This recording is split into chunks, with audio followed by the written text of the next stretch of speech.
నగర్ జిల్లా ధర్మపురి గోదావరిలో పుష్కర స్నానం చేశారు మాజీ ఎంపీ పొన్నం ప్రభాకర్. పుణ్య స్నానం తర్వాత లక్ష్మీ నరసింహస్వామిని దర్శించుకున్నారు. ప్రకృతి కరుణ లేకపోవడంతోనే ప్రాజెక్టులోని నీళ్లతో స్నానం చేయాల్సి వస్తుందన్నారు పొన్నం.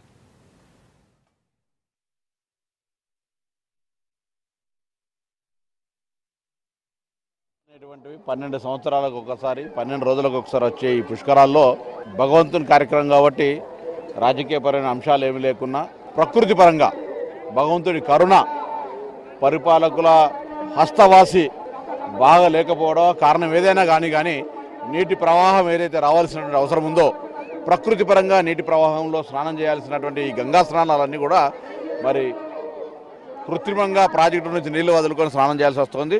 మనం అందరూ కూడా సుఖ సంతోషాలతో ఉండడానికి ఈ పుష్కర స్నానం ఉపయోగపడుతుందని భావిస్తూ ఉన్నాను. పుష్కరాలు అనేటువంటివి 12 సంవత్సరాలకు ఒకసారి 12 రోజులకు ఒకసారి వచ్చే ఈ పుష్కరాల్లో భగవంతుని కార్యక్రమం కాబట్టి రాజకీయపరమైన అంశాలు ఏమీ లేకున్నా ప్రకృతి పరంగా భగవంతుడి కరుణ పరిపాలకుల హస్తవాసి బాగా లేకపోవడం కారణం ఏదైనా కానీ నీటి ప్రవాహం ఏదైతే రావాల్సినటువంటి అవసరం ఉందో ప్రకృతి పరంగా నీటి ప్రవాహంలో స్నానం చేయాల్సినటువంటి ఈ గంగా స్నానాలన్నీ కూడా మరి కృత్రిమంగా ప్రాజెక్టు నుంచి నీళ్లు వదులుకొని స్నానం చేయాల్సి వస్తుంది.